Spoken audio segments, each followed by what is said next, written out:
Welcome to Vedas kitchen. இன்றைக்கி நம்ம பார்க்க போகிறது பிரெட் மசாலா. ஃபஸ்ட்டு ப்ரெட்டு ஒரு 4 பேருக்கு சாப்பிட்ற மாதிரினா ஒரு 8லேருந்து 10 ஸ்லைஸ் ஆஃப் ப்ரெட்டு, பிரிஞ்சி இலை, அப்புறம் 2-3 துண்டு பட்டை, அப்புறம் 2-3 கிராம்பு, ஒரு ஏலக்காய், அப்புறம் இஞ்சி, பூண்டு, பச்சை மிளகா துருவி வச்சுருக்கேன், இல்லை பேஸ்ட்டாகவும் அரைச்சிக்கலாம். ஒரு பெரிய வெங்காயம் பொடியாக கட் பண்ணிக்கணும். அப்புறம் ஒரு பெரிய தக்காளி பொடியாக கட் பண்ணிக்கணும். இப்போ நம்ம ஃபஸ்ட்டு ப்ரெட்டை குட்டி குட்டியாக ஸ்லைஸ் பண்ணிவிட்டு நம்ம என்ன ஷேப் வேணுமோ அந்த மாதிரி குட்டி குட்டியாக கட் பண்ணிவிட்டு ஃபஸ்ட்டு ட்ரை ரோஸ்ட் பண்ண போகிறோம்.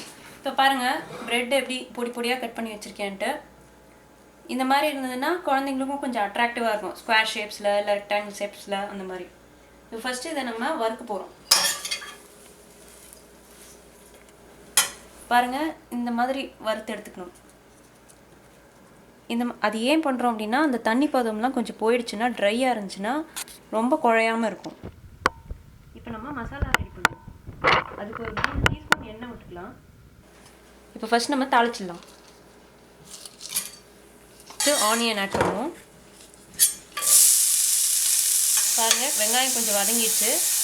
இப்போ நம்ம இஞ்சி, பூண்டு, பச்சை மிளகா துருவி வச்சுருக்கோம் இல்லையா, அதை போட்டுடலாம்.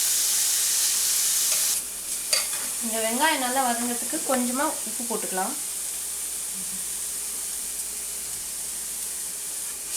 நெக்ஸ்ட்டு தக்காளி.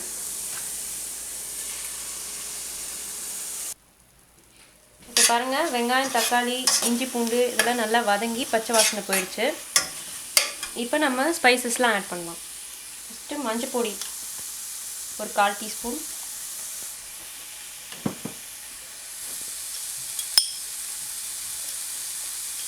மிளகாத்தூள் 1 டீஸ்பூன்,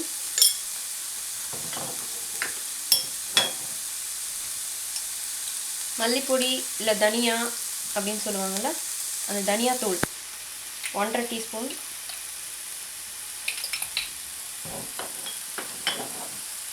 அப்புறம் வாசனைக்கு கரம் மசாலா ஒரு 1/2 டீஸ்பூன்.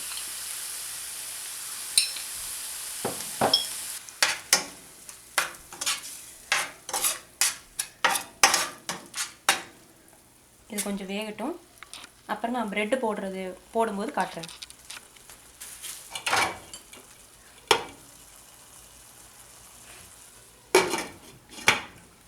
பாருங்கள், தண்ணிலாம் நல்லா சுண்டி போய் வெங்காயம் தக்காளி நல்லா வதங்கிடுச்சு, பச்சை வாசனை போயிடுச்சு. கரம் மசாலா போட்டதுனால நல்லா வாசனை வருது. உப்பு போடல, நம்ம இப்போ உப்பு ஆட் பண்ணிக்கலாம். ப்ரெட்டில் ஏற்கனவே உப்பு இருக்கிறதுனால உப்பு பார்த்து போட்டுக்கோங்க. இதுக்கு கொஞ்சம் ஸ்வீட் ப்ரெட் இருந்தால் இன்னும் கொஞ்சம் நல்லா டேஸ்டியாக இருக்கும். முடிஞ்சால் ஸ்வீட் ப்ரெட் கிடச்சா அதில் ட்ரை பண்ணி பாருங்கள். சால்ட் ப்ரெட்டும் ஓகே தான். இப்போ நல்லா வதங்கிடுச்சு. இப்போ நம்ம ப்ரெட்டை போட்டு மிக்ஸ் பண்ணுவோம்.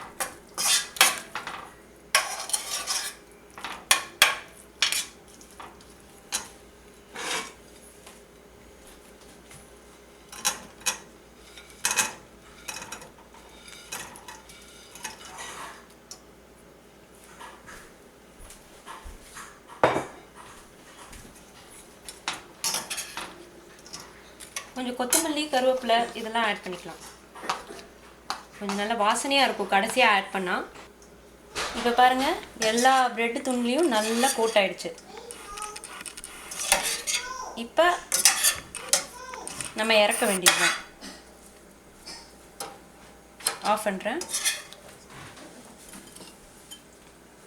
கடைசியாக வேணும்னா கொத்தமல்லி தூவி இறக்கிக்கலாம். பாருங்கள், சுவையான பிரெட் மசாலா ரெடி.